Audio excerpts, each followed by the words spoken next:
सिंधुदुर्ग जिल्ह्यातील कासार्डे गावात तिथल्या ग्रामस्थांनी आमच्याकडे तक्रार केलेली आहे की बीडप्रमाणे इथे पण अवैधरित्या मोठ्या प्रमाणात वाळू सुरू आहे आणि त्याच्यावरनं स्थानिक नागरिकांना धमक्या देत आहेत। खरं तर कासार्डे गावामध्ये लीजचं क्षेत्र हे 300 ते 400 हेक्टर असताना आपण गुगल मॅपच्या आधारे बघितलं असेल की कासार्ड्यातल्या 2-2.5 हजार हेक्टर मधल्या गावातील सगळ्या ठिकाणी वाळूचं उत्खनन अवैधरित्या सुरू आहे आणि याला महसूल विभागाचा पाठिंबा असल्याशिवाय हे सुरू होत नाही। अनेक ग्रामस्थांनी वेगवेगळ्या तक्रार केल्यानंतर जो काही कोटीमध्ये दंड झाला तो दंड सुद्धा शासन गेले 3-4 वर्ष वसूल केले नाहीत आणि त्याच लोकांना पुन्हा पुन्हा ते काढण्यासाठी अनुरोध करण्यासाठी शासनातील महसूल अधिकारी प्रोत्साहित आहेत। या सर्वांचा आका कोण आहे हा प्रश्न सिंधुदुर्ग जिल्ह्यातील आहे। या संदर्भात आम्ही वेळोवेळी कागदपत्रे आता या संदर्भात आम्ही जिल्हाधिकारी सिंधुदुर्ग यांना आम्ही भेटणार आहोत, महसूल विभागाच्या अधिकाऱ्यांना भेटणार आहोत आणि या संदर्भात त्यांना सगळे पुरावे देणार आहोत आणि त्यावर कारवाई नाही झाली तर आम्ही या संदर्भात तीव्र असं आंदोलन सिंधुदुर्ग जिल्ह्यात करणार आहोत। त्याचबरोबर शासकीय पातळीवर पर्यावरण पातळीवर सुद्धा हे आंदोलन करणार आहोत। या संदर्भात मगाशी आमच्या शिवसेना पदाधिकाऱ्यांची ज्या प्रेस झाली त्यामध्ये अधिकारी यामध्ये सामील आहेत आणि काही कोटीचा हप्ता या ठिकाणी जातो अशी माहिती आहे आणि ती माहिती खरी आहे कारण अधिकारी त्यांच्यावर कारवाई करत की त्या गावात जायलाच बघत नाही आणि त्यामुळे या संदर्भात जर ही आर्थिक देवघेव नसती तर एवढं अनधिकृत संपूर्ण गावामध्ये कसं काय चाललं असतं हा प्रश्न आहे। त्यामुळे अधिकाऱ्यांची यामध्ये लागेबंद आहे। या संदर्भात लवकरच विरोधी पक्षनेते अंबादास दानवे यांच्याशी बोलणं झालेलं आहे।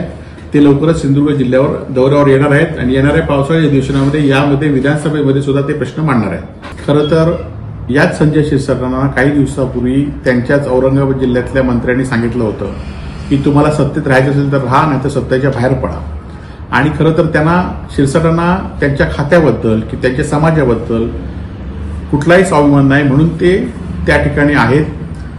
आज संपूर्ण राज्यामध्ये ज्या पद्धतीने अजित पवार आपली मनमानी वेगवेगळ्या खात्यामध्ये किंवा आर्थिक त्यांच्याकडे असलेल्या वित्त विभागामध्ये करत आहेत आणि त्यामुळे सगळ्या खात्यावर अन्याय होत आहे।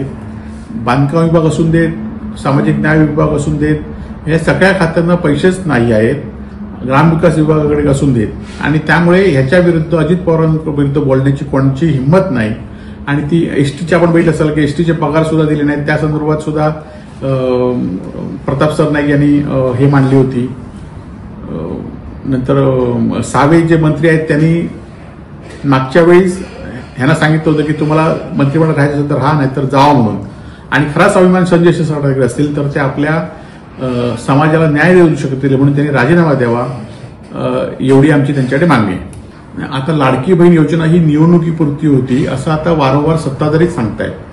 त्यामुळे आता जवळजवळ 23 लाखापेक्षा जास्त महिला या खात्यातनं उभा झालेल्या आहेत आणि त्यामुळे ही योजना हळूहळू काही सीमित लोकांपुरती मर्यादित महिलांपुरती ठेवण्याचा शासनाचा मानस आहे आणि त्यामुळे ही योजना फक्त निवडणुकीपुरती याच्यावर शिक्कामोर्तब झालेला आहे। खरं तर अजित पवार हे उपमुख्यमंत्री सुद्धा होऊ शकले नसते जर शरद पवार नसते आणि अजित पवार काल सुद्धा उपमुख्यमंत्री झाले नसते जर त्यांनी शरद पवारांशी गद्दारी केली नसते। त्यामुळे मुख्यमंत्रीपेक्षा उपमुख्यमंत्री आपण कशामुळे झालो हे अजित पवार साहेबांनी लक्षात ठेवावं। नाही खरं तर आपण बघितलं असेल की कालच्या विधानसभेच्या निवडणुकीमध्ये वारंवार आश्वासन दिली होती। याआधी उद्धव बाळासाहेब ठाकरे असताना कर्जमाफी झाली होती, लोकांना ते पैसे मिळाले होते, परंतु गेल्या 2 वर्षांमध्ये सातत्याने सांगत होतं की सरकार म्हणजे निवडणूक झाल्यानंतर आम्ही कर्जमाफी देऊ, परंतु आता कर्जमाफी दिली नाही म्हणजे या सरकारमध्ये एखाद्या योजनेचा लाभ घ्यायला सगळे धावत असतात।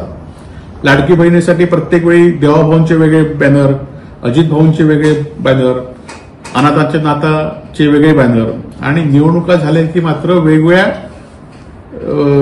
ज्या योजना बंद असतात त्याच्या मात्र हात वरती करतात। जशी ही शेतकऱ्यांची कर्जमाफी आहे, सर्वसामान्य मिळणारं अन्न भोजन थाळी आहे, महिलांना मिळणारं वेगवेगळ्या अनुदान आहेत, ह्या सगळ्या योजना आता हळूहळू जवळजवळ 8 पेक्षा जास्त योजना बंद केल्या आहेत. आणि त्या बंद केल्यात मात्र हे तेव्हा मात्र हात करत नाहीत, परंतु मात्र जेव्हा फायद्याचं असतं तेव्हा मात्र हे सगळे पत्रकार परिषदेला स्वतःच्या फायद्यासाठी पुढे येत असतात. खरं तर गेले 2 वर्ष 2.5 वर्ष ह्या सुरू आहेत, तारीख पर तारीख मिळत आहे. सरकार आपलं म्हणणं योग्य पद्धतीने मांडत नाही.